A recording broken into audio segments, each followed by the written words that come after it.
ओम अरहम। नमस्कार महामंत्र की समुच्चारण के साथ आज की नवकार वार्ता हम शुरू करने जा रहे हैं।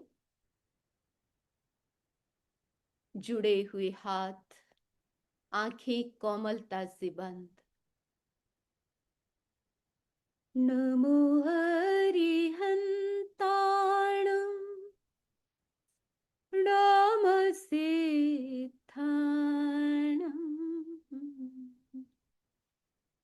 नमो आयर्याणं नमो वज्रायाणं नमो लोये सब्बसाहुणं नमो लोये सब्बसाहुणं ऐसा पंचणमकार सर्वपावपणासनो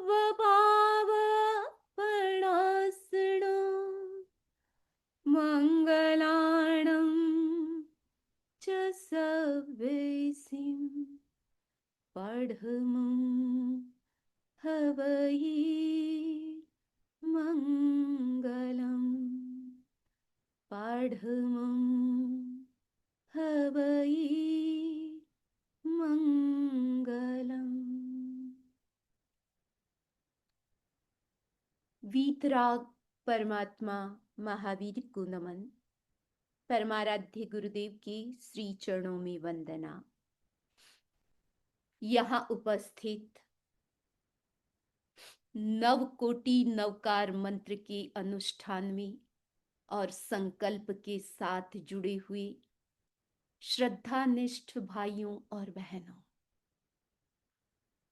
आज की नवकार वार्ता के अंतर्गत हम नमो आयरियाणम पंच परमेष्ठी के तीसरे पद की चर्चा करने जा रहे हैं।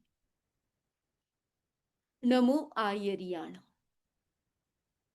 आचार्यों को मेरा नमस्कार हो। एक आचार्य नहीं, ये बहुवचन है। अनेक आचार्य,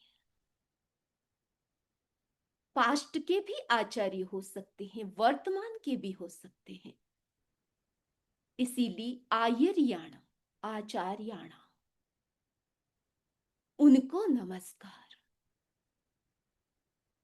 आज हमको समझना है कि आचार्य की परिभाषा क्या है।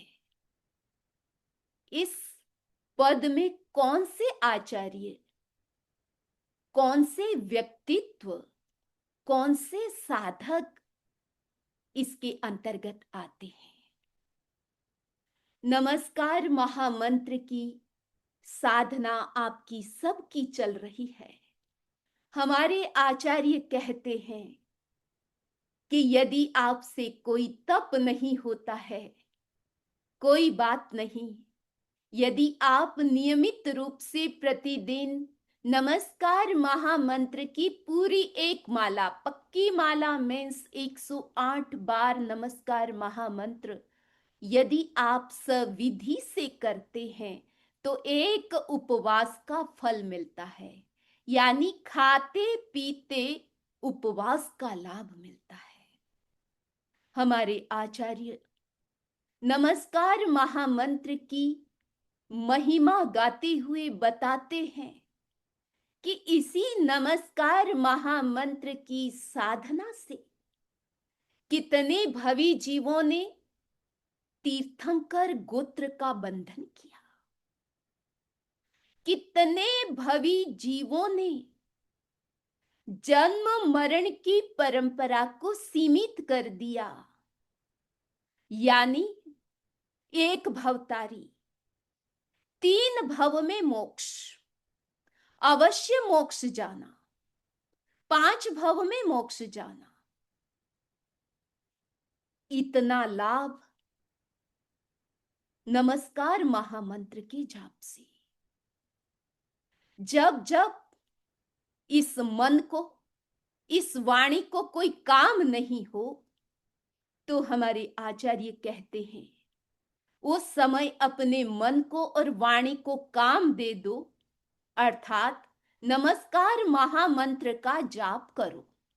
तो नमस्कार महामंत्र का जाप केवल बैठ करके ही नहीं होता है, 24 घंटे आपका जाप चल सकता है। जब जब आपका मन खाली होता है, जब जब आप किसी से बात नहीं कर रहे होते हैं, भीतर से आपके पास में कैसे भी करके एक गैपिंग टाइम होता है, उसे आप नमस्कार महामंत्र से उसको भर सकते हैं।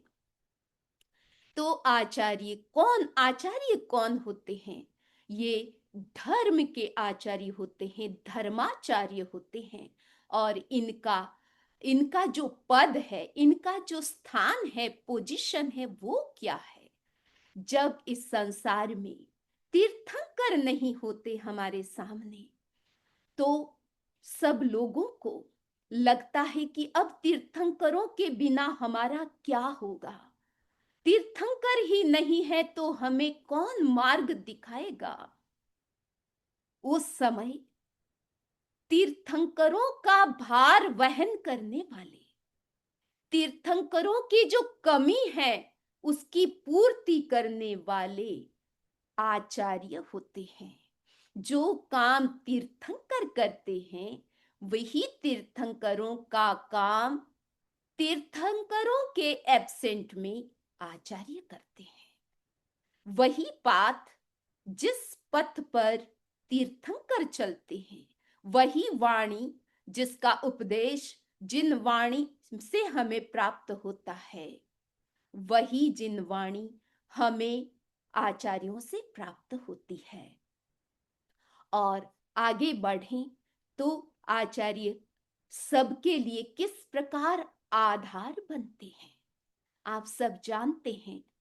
किसी को एक किनारे से दूसरे किनारे तक पहुंचना है और पथ में बहुत सारे चैलेंजेस है, तो उस समय व्यक्ति सोचता है कि उसको दूसरे किनारे तक पहुंचने के लिए अच्छी नौका चाहिए और अच्छा नाविक चाहिए।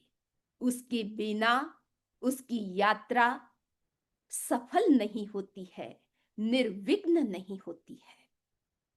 इसी तरह इस संसार में पग पग पर बाधाएं हैं। जीवन संकट से भरा हुआ है, उलझा हुआ है। जिधर देखो, जहां भी नजर डालो, कोई न कोई कष्ट सामने दिखता है। ऐसी स्थिति में हमको इन संकटों के सागर से पार कौन ले जाए? तो ये जिम्मेदारी, ये रिस्पॉन्सिबिलिटी धर्माचार्य को दी गई है कि जो धर्म के आचार्य होते हैं, जो गण के आचार्य होते हैं, जो जिन शासन के आचार्य होते हैं, वो सबके जीवन की नौका को पार उतारते हैं, उनको संकटों से बचाते हैं। उनके जीवन में जो दुख है और उन दुखों को कैसे कम कर सके और उन दुखों में कैसे समाधान खोज सके, ये शक्ति हमें आचार्यों से प्राप्त होती है। नमो आर्याण। आचार्य कौन होते हैं? जो पहले दीपक होते हैं। मैं कह रही हूं पहला दीपक, फर्स्ट लैंप, यानी पहला दीपक वो खुद जलता है। और जो ज्योतित दीपक है वो हजारों दीपक को जला सकता है। एक दीपक से हजारों दीपक उज्ज्वलित किए जा सकते हैं। तो आचार्य पहला दीपक होते हैं जो स्वयं जलते हैं, अर्थात स्वयं शुद्ध आचार का पालन करते हैं। उनका व्यक्तित्व, उनका चारित्र निष्कलंक होता है, विशुद्ध होता है, निरतिचार होता है, स्वयं आचार के धारक होकर के लाखों लोगों को आचार के मार्ग पर उन्हें प्रेरित करते हैं। अर्थात तिन्नाणम तार्याणम, खुद तिरते हैं और लाखों लोगों को तिरने में निमित्त भूत बनते हैं। खुद अच्छा जीवन जीते हैं, दूसरों को अच्छा जीने के लिए, अच्छा बनने के लिए, अच्छा करने के लिए, अच्छा सोचने के लिए उनको निरंतर प्रेरित करते हैं। वो धर्माचार्य होते हैं और इस गुण के कारण वो इतनी महान निर्जरा करते हैं कि आचार्य 3 भव में मोक्षगामी, और ज्यादा से ज्यादा कहें तो 5 भव, यानी इतने भव उनके कम इसलिए होते हैं क्योंकि वो केवल आत्मा का ही कल्याण नहीं करते हैं, दूसरी आत्माओं का भी कल्याण करने में बहुत बड़े निमित्त बनते हैं, बहुत बड़ी निर्जरा उसमें वो करते हैं। और आचार्य जिसकी हम चर्चा कर रहे हैं, धर्माचार्य की, वो क्या होते हैं, उनकी विशेषताएं आप देखिए। क्योंकि आप हर दिन परमेष्ठी पद का जप कर रहे हैं तो आप ऐसे नहीं कर रहे हैं, आप कितनी महान आत्माओं का मंत्र का उच्चारण करते हैं। नमो आयर्याणम सब आयर्य नमस्कारो सब पाप पणासनो, यानी आचार्य को भी नमस्कार करने से सब पापों का नाश हो जाता है। तो इतनी बड़ी शक्ति है आचार्य, वो कैसे होते हैं? तो कहा गया वो अपायज्ञ होते हैं और उपायज्ञ होते हैं। 2 विशेषताएं उनकी होती है। क्या होती है? वो प्रॉब्लम को, संकट को समझते हैं कि क्या समस्या है, क्या प्रॉब्लम है, और उसी समय की समस्या को समझते हैं। पहले क्या होती थी, क्या प्रॉब्लम थी, उसको नहीं, कल क्या होगी उसकी भी नहीं, लेकिन अभी एट द प्रेजेंट कैसा समय चल रहा है, आए दिन समस्याओं के जो फॉर्म है वो बदलते जा रहे हैं। तो ऐसी समस्याओं को वो खुद समझते हैं कि समस्या क्या है। सबसे पहले तो वो युग की समस्या समझते हैं, संकट समझते हैं, बाधाएं समझते हैं, और उसके बाद वो, उनके पास ऐसी शक्ति होती है, ऐसी कुशलता होती है, ऐसा क्षोभम होता है कि वो उस समस्या का समाधान करने में समर्थ होते हैं। तो आचार्य बाधा, दोष को समझते हैं और उसका समाधान भी खोजते हैं। कितनी भी गहरी कोई भी समस्या सामने आती है तो आचार्य अपनी प्रज्ञा से उसका सॉल्यूशन खोजते हैं, वो आचार्य होते हैं। और आचार्य कौन होते हैं? हम उनके उनके गुणों को समझें, उनकी क्वालिटी को समझने का प्रयास करें कि आचार्य हर कोई सामान्य व्यक्ति नहीं होता। उनके जन्मों जन्मों की तपस्या और साधना का परिणाम इस जन्म में उनको मिलता है कि वो एक आचार्य बनते हैं। वो धर्माचार्य एक आध्यात्मिक चिकित्सक होते हैं, जो डॉक्टर काम करते हैं मरीज के लिए।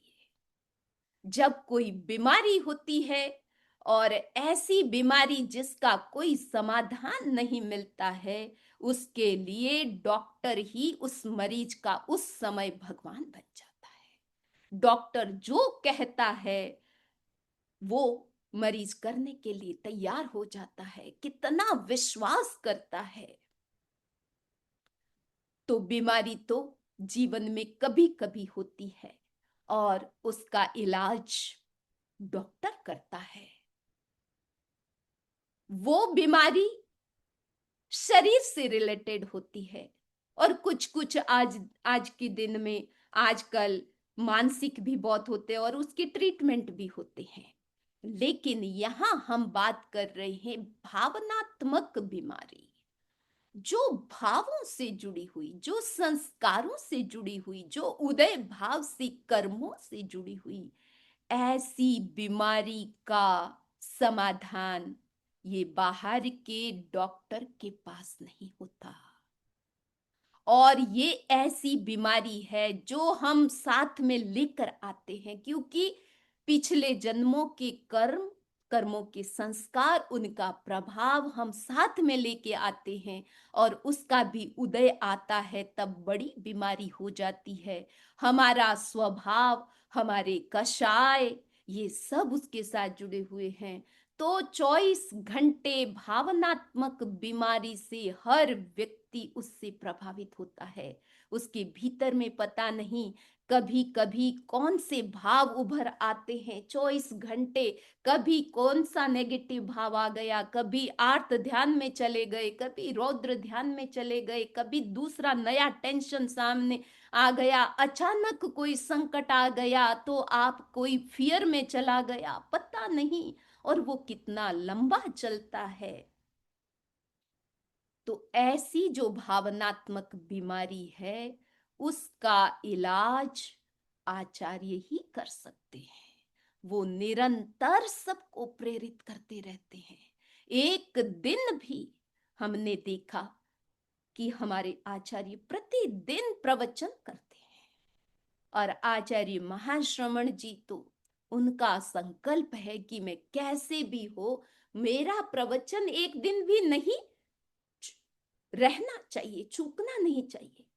एक बार उनको प्रवचन के टाइम, जो टाइम फिक्स होता है प्रवचन का, जैसे 9 बजे का कि 10 बजे का, तो उसी समय उनको और कहीं विहार करना था। तो उस दिन का प्रवचन उन्होंने पहले कर दिया, यानी सबको बता दिया कि आज प्रवचन मैं यानी पूरे अर्ली मॉर्निंग करूंगा, उसकी सबको सूचना दे दी गई थी। तो वो एक दिन भी प्रवचन रोकते नहीं है, हर दिन लोगों को क्यों प्रेरित करते हैं। पता नहीं कौन सी बात आपको आपको जल्दी से समझ में आ जाए, कौन सी उनकी शिक्षा आपको लग जाए और आपके भीतर में उसका समाधान हो जाए। तो आप देखिए कि ये पांचों पद है, वो पांचों ही एक गुरु पद के रूप में भी हम उसको देख सकते हैं। तो जब एट द प्रेजेंट, जब तीर्थंकर थे, यानी भगवान महावीर का समय था, तो उन्होंने कैसे एक डॉक्टर बन करके कितनी आत्माओं को तारा, उनका इलाज किया। कैसे किया आपके सामने आप सब जानते हैं, लेकिन मैं एक आज जब ये प्रसंग चल रहा है कि कैसे चिकित्सा करते हैं आचार्य, और आचार्य से पहले जो तीर्थंकर होते हैं, और तीर्थंकर के ही प्रतिनिधि आचार्य होते हैं।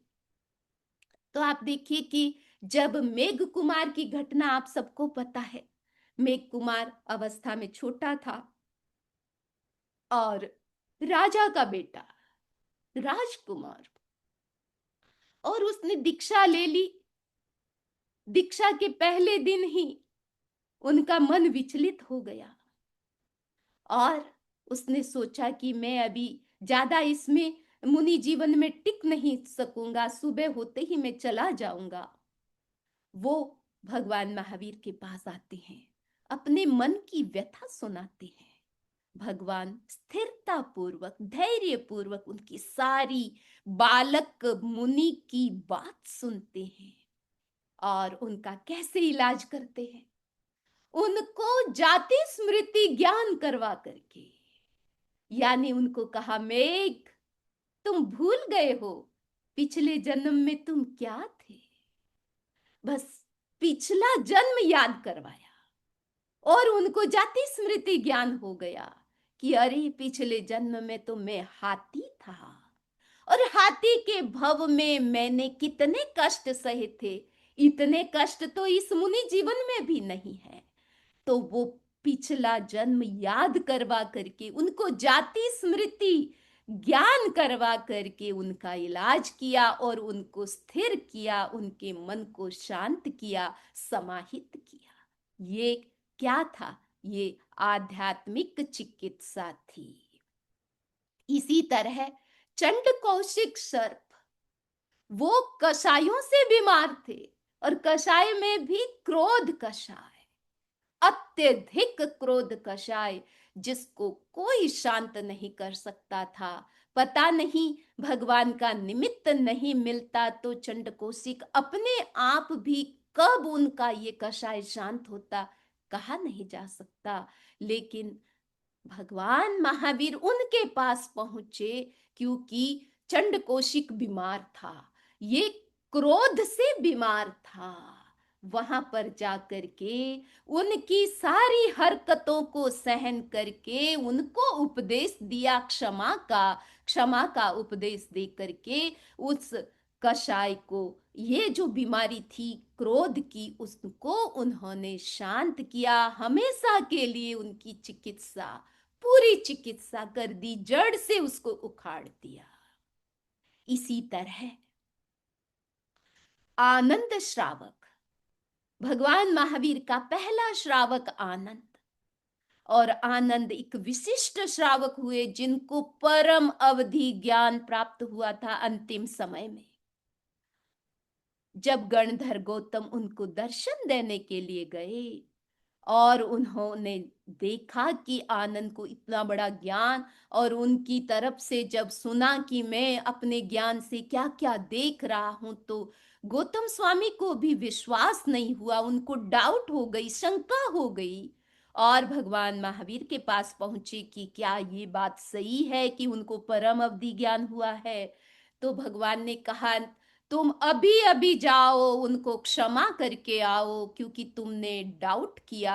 आनंद श्रावक को परम अवधि ज्ञान हुआ है, उसमें कोई डाउट नहीं है, इसीलिए तुम जा करके उनको क्षमा करके आओ। यानी उनका प्रमुख शिष्य गौतम स्वामी, उनके भी कोई दोष नहीं लगे, उस दोष के इलाज के लिए, उसको दूर करने के लिए गौतम स्वामी को भी वापिस श्रावक के पास भेजते हैं क्षमा करने के लिए। इस ऐसे हमारे धर्माचार्य सबके भाव बीमारी को दूर करते हैं। तो दो प्रकार के आचार्य होते हैं, द्रव्य आचार्य और भाव आचार्य। आपने कई बार देखा होगा कि कई लोग का सरनेम आचार्य होता है, और दुनिया में जो भी कलाचार्य होते हैं, जो लोग पढ़ाते हैं स्कूल्स में, कॉलेजेस में, उनको भी आचार्य की उपाधि दी जाती है, वो भी आचार्य कहलाते हैं। तो संसार में जो आचार्य होते हैं वो सब सांसारिक कला ज्ञान से जुड़े हुए वो द्रव्य आचार्य होते हैं। लेकिन 5 पदों में जो तीसरा पद है वो भाव आचार्य का है, क्योंकि वो 5 प्रकार के आचार जिसकी हम अभी चर्चा करेंगे, वो भाव आचार से जुड़े हुए होते, वो भाव ही है, आचार है वो हमारा भाव ही है। तो वो उस आचार से जुड़े हुए होने के कारण हमारे तीसरे पद के जो आचार्य है वो भाव आचार्य है, और हम नमस्कार भी भाव आचार्य को करते हैं। तो वो 5 प्रकार के आचार कौन से हैं वो भी आप जाने। पहला आचार है ज्ञान आचार, यानी हम ज्ञान के प्रति हमारा कैसा बिहेवियर हो, ज्ञान के प्रति हमारा कैसा एक्शन हो, उसके बारे में बताया गया कि सम्यक ज्ञान का पूरा आचार का पालन आचार्य करते हैं। किस रूप में करते हैं कि जो भी हमारा शास्त्र ज्ञान है और सम्यक ज्ञान है उसका वो स्वाध्याय करते हैं, और विनय के साथ स्वाध्याय करते हैं, ज्ञान का बहुमान करते हैं, और जब ज्ञान प्राप्त करते हैं तो उसके साथ कोई छोटी मोटी तपस्या भी करते हैं, और ज्ञान की कोई अवहेलना नहीं करते हैं, और उसका सम्यक अर्थ और भाव समझने का, यानी सूत्र और अर्थ का बोध करते हैं। तो ये है हमारा सम्यक ज्ञान के प्रति हमारा आचार, यानी उसके प्रति हमारी कैसी भावना होती है ज्ञान के प्रति। तो ये जो आचार है ज्ञान का, वो आचार्य स्वयं ज्ञान की ऐसी आराधना करते हैं, आचार का पालन करते हैं और सबको ये ही शिक्षा देते हैं कि आप ज्ञान का अपमान नहीं करना, उसका बहुमान करना, ज्ञानी का बहुमान करना, और कैसे स्वाध्याय जो काल होता है उसका स्वाध्याय करना और विनय का भाव रखना उसके साथ। तो ये सारी बातें अपने शिष्यों को समझाते हैं, श्रावक श्राविका समाज को भी यही प्रेरणा देते हैं, सम्यक ज्ञान का आचार का पालन करवाते हैं, खुद करते हैं, दूसरों को करवाते हैं। दूसरा है सम्यक दर्शनाचार, दर्शन का आचार। तो उसका आचार क्या है? दर्शन का मतलब यहाँ है, सम्यक दर्शन का मतलब है हमारी धारणा क्या है, हमारा मत क्या है, हमारी फिलोसॉफी क्या है, विचारधारा हमारी क्या है। तो वो विचारधारा, ऐसे तो सबके विचार अपने अपने अलग होते हैं, व्यू पॉइंट सबके अलग होते हैं, कोई क्या सोचता है, कोई क्या सोचता है। कोई लोग सोचते हैं कि बस हम सिंगल फैमिली में रहना पसंद करते हैं, तो कुछ लोग सोचते हैं हम जॉइंट फैमिली में रहेंगे, उसके भी कई प्लस पॉइंट होते हैं। तो अपने अपने व्यू होते हैं। लेकिन यहाँ पर जो धर्म से रिलेटेड, जो अध्यात्म से रिलेटेड जो हमारे मत होते हैं, जो धारणा होती है, जैसे कि आत्मा में विश्वास, पुनर्जन्म में विश्वास, कर्म में विश्वास, मोक्ष में विश्वास, ये हमारा एक पूरी फिलॉसफी होती है कि हमारा मत क्या है, हम क्या मानते हैं।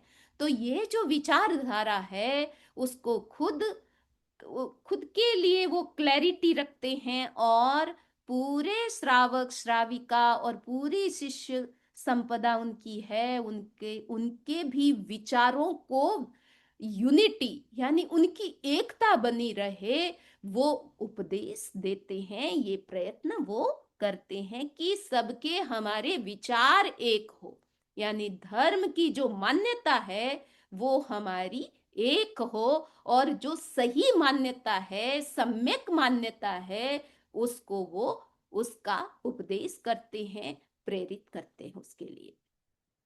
तीसरी बात है सम्यक आचार, चारित्र। तो चारित्राचार, चारित्र का आचार, यानी मूल श्रावक श्राविका और साधु साध्वी के लिए मूल जो वैल्यूज है, जो हमारे व्रत है, वो क्या है, जो धर्म की अनुपालना है, वो है पांच। पांच अणुव्रत है श्रावक श्राविका के लिए, साधु साध्वी के लिए महाव्रत है। तो वो पांच तो मूल है और कॉमन है, आपके लिए वो स्थूल हो सकते हैं और साधु साध्वी के लिए सूक्ष्म, लेकिन वो पांच तो है ही दोनों के लिए। तो वो सारी जो वैल्यूज है वो पूर्ण रूप से आचार्य खुद उसका पालन करते हैं और दूसरों से भी उसको प्रेरित करते हैं। तो आप देखिए कि आचार्य की जो जिम्मेदारी है वो आप समझिए। आप अभी घर में हैं, हो सकता है कि एक ही बेटा है, किसी के पेरेंट्स के एक ही सिंगल एक बेटा है, वो भी कभी न्यारा हो जाता है, तो उनका मन हो गया तो वो आपसे अलग रहता है। तो घर में तो ऐसा हो सकता है, कभी किसी से कोई अलग चला जाता है, लेकिन आचार्य ऐसा नहीं सोचते हैं। वो किसी से अलग नहीं होते हैं, वो अपने पूरे गण को एक साथ रखते हैं, उसको अलग नहीं होने देते हैं, यानी उनका सबका ध्यान रखते हैं। उनमें थोड़ी बहुत कमजोरी भी होती है, दुर्बलता भी होती है, उनसे कुछ भूल भी होती है, फिर भी उनको प्रायश्चित दे करके उनको शुद्ध करते हैं और धैर्य पूर्वक उनको निभाते हैं। जहां तक वो निभा सकते हैं उनको पूरा सपोर्ट करते हैं, उनको स्थिर करते हैं। तो ये आचार्य की उनका जो आचार है कि आपको कैसा जीवन जीना चाहिए, संयम के प्रति उनको सजग करते हैं और सबको चलाते हैं। ये कितनी बड़ी बात है। हम तो अपने आप का भी एक हमारा खुद का सुधार नहीं कर सकते, और एक व्यक्ति है वो खुद का परिवार भी नहीं चला सकता, लेकिन आचार्य की जिम्मेदारी होती है कि वो पूरे गण को, लाखों उनके शिष्य हैं, उन सबको चलाते हैं और सबको आचार के मार्ग पर आगे ले जाते हैं। उनकी जिम्मेदारी होती है। जहां कहीं भी भूल दिखाई देती है, जहां कहीं भी शिथिलता नजर आती है, फिर से सबको प्रेरित करके सही मार्ग पर लाते हैं। ये बहुत बड़ी उनकी जिम्मेदारी होती है।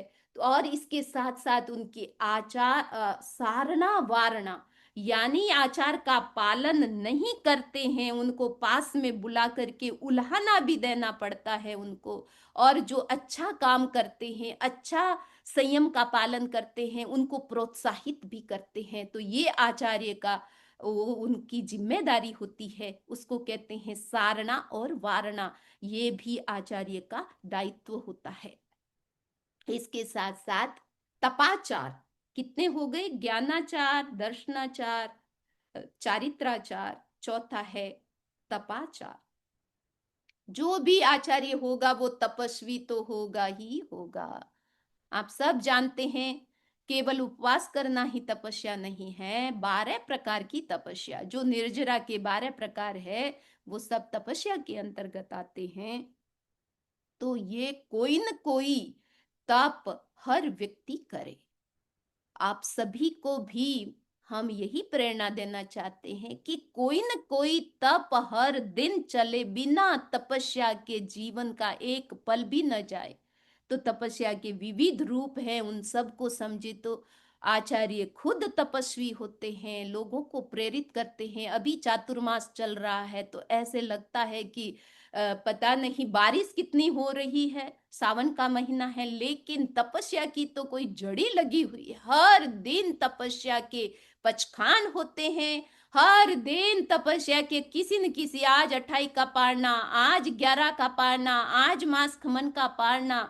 तो ऐसी तपस्या का एक पूरा माहौल, एनवायरमेंट बनता है। और कहते हैं जो संग तपस्वी होता है वो चिरंजीवी होता है। उसकी आयुष्य, खाने से आयुष्य नहीं बढ़ता है, उसका जीवन चिरंजीवी बनता है, संयम से, तप से बनता है। तो तप की प्रेरणा आचार्य खुद पूरे संघ को देते हैं।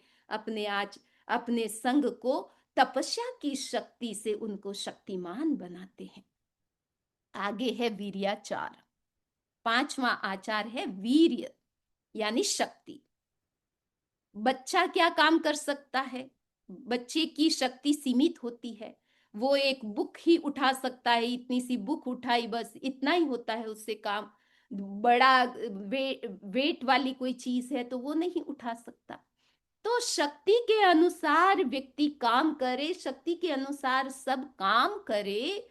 अपनी शक्ति का गोपन नहीं करना, यानी काम चोर नहीं बनना। तो श्रमशील होते हैं, आप सब जानते हैं, हमारे आचार्य पद विहारी, उग्र विहारी होते हैं। कितना लंबा लंबा विहार करते हैं और कितनी जनता का कल्याण करते हैं। कितने लोग उनके दर्शन करने के लिए आते हैं, उनका आशीर्वाद लेने आते हैं, उनका उपदेश सुनने के लिए आते हैं, उनसे बात करते हैं। तो सब का तो आचार्य खुद श्रमशील होते हैं, निरंतर श्रम करते हैं, जागरूक होते हैं और अपनी शक्ति का को छिपाते नहीं है। जितना बन सकता है शरीर से श्रम करते हैं। और सबको यही कहते हैं कि अगर आप जो कर सकते हो, अगर आप सामायिक कर सकते हो तो करें। आप एक सामायिक तक बैठ नहीं सकते हैं तो कोई बात नहीं, आप संवर करें। आप उपवास नहीं कर सकते हैं तो रात्रि भोजन का त्याग कर सकते हैं। रात्रि भोजन में अगर आपको कोई दवाई लेनी है तो उसकी छूट रखें, आप बाकी सब त्याग कर सकते हैं। अभी अभी हमने आपको और प्रोग्राम दिया, अभी चौमासा चल रहा है, कि 1 प्रहर खान पान की, 3 प्रहर पचखान की। यानी आप आसानी से 3 प्रहर तक के तो त्याग कर ही सकते हैं। क्योंकि खाने का समय पूरा आप पूरा काउंट करें कि 10 मिनट 15 मिनट भोजन में कब कब कितना लगता है, पूरे दिन का पूरा एकत्रित करें तो 2.5 घंटे से ज्यादा लगता ही नहीं है। लोग तो इतना फास्ट खाते हैं। तो आपका लेकिन जागरूकता होती है तो आप त्याग कर सकते हैं। तो आप क्या कर सकते हैं? निरंतर आप वो करते रहें। ये है वीर्याचार। अपनी शक्ति का पूरा उपयोग करें। तो ये भी आचार्य खुद करते हैं और पूरे संघ को करवाते हैं। तो ये सारी जागरूकता आचार्य लाते हैं। तो इन 5 आचारों से वो संपन्न होते हैं। ऐसे हमारे आचार्य होते हैं। तो बंधुओं, हम ऐसे आचार्यों को नमन करते हैं और उनके प्रति जो श्रद्धा हमारी और घनीभूत बने। और आचार्य पद का जो स्थान है हमारे शरीर में, वो है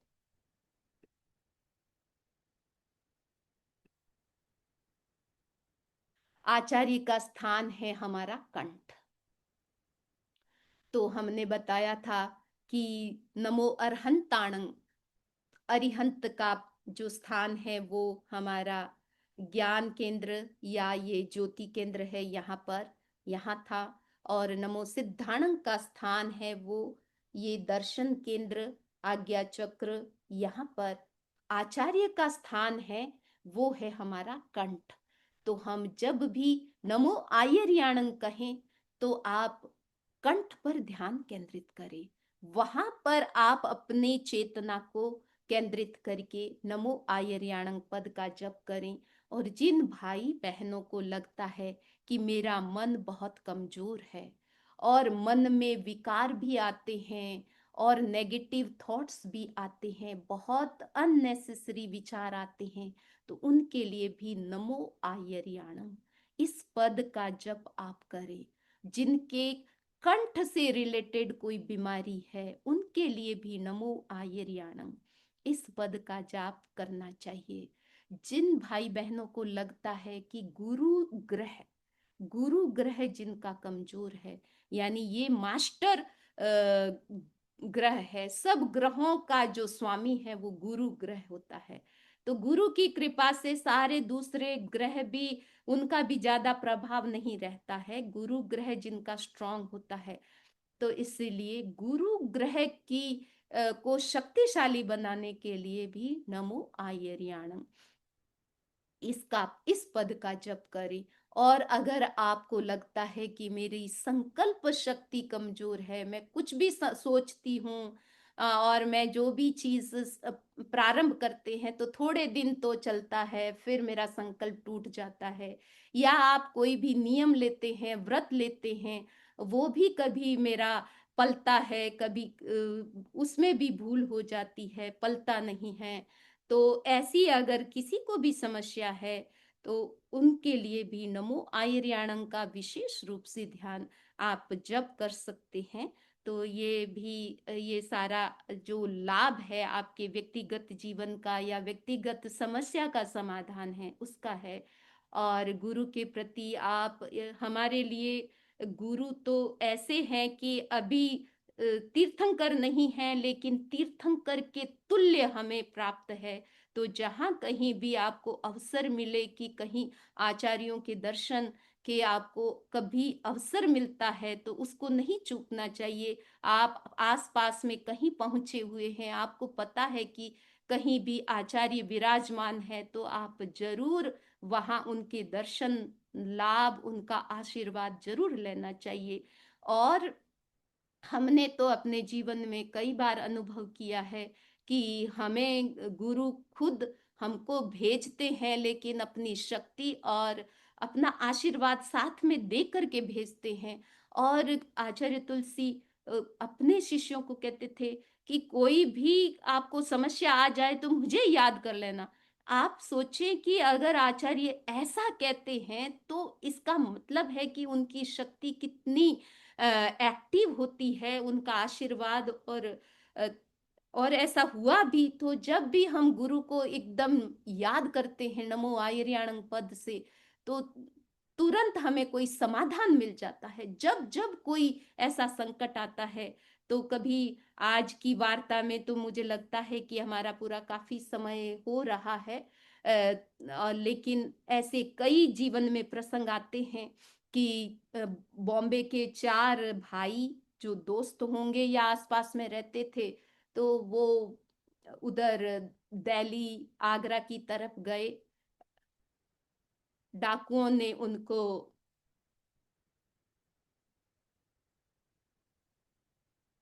आपको सुनाई दे रहा है?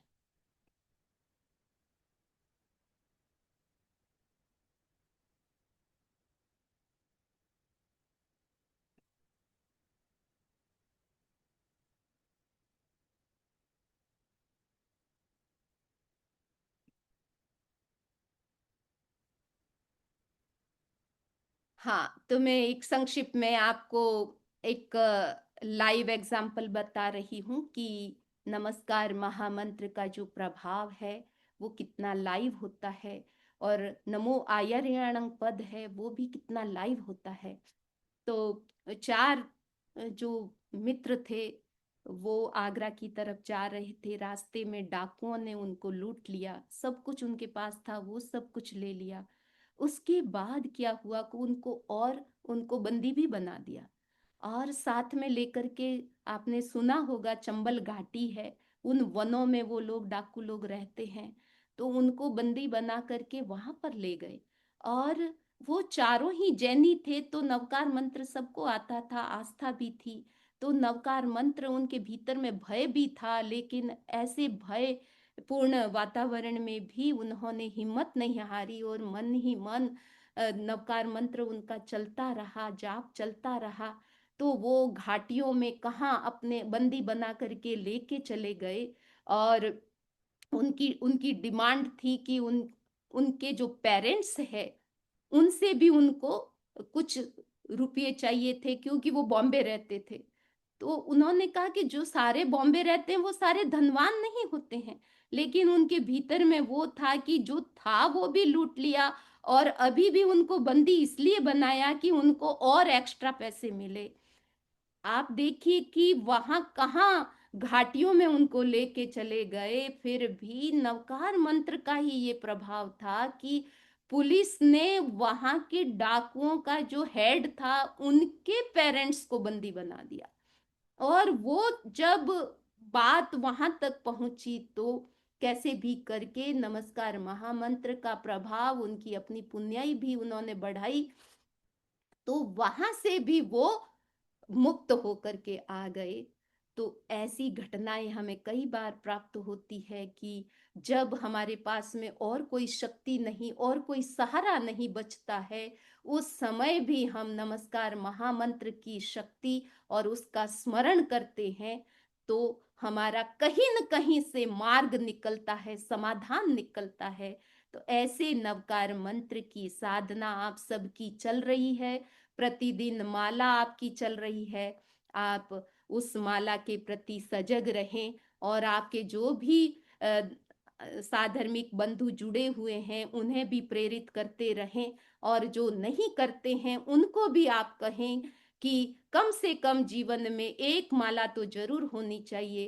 कहते हैं कि एक नवकार मंत्र के 35 अक्षर है, उस एक अक्षर, अगर आप एक बार एक अक्षर का भी उच्चारण स्मरण करते हैं, उससे 7 सागर, 7 सागर के पापों का क्षय होता है। और पूरे पद का, यानी पूरे 5 पद है, उसका स्मरण करने से 500 सागर जितने पापों का नाश हो जाता है। तो आप देखिए कि कितना समय हमें मिलता है, उस समय का अगर सदुपयोग, सबसे बेस्ट कोई उपयोग है, तो भीतर ही भीतर नवकार मंत्र चलता रहे। ये सबसे बड़ा सहारा है, सबसे बड़ा आधार है अपनी शांति का, अपनी सुख का, अपनी पुण्याई का और आत्मशुद्धि का। तो सभी भाई बहन नवकार मंत्र की शक्ति और उनका जो अर्थ है, भाव है, उसके प्रति आप और उसके प्रति उनको जान करके और आस्थावान बने। इसी भावना के साथ ओम अरहत।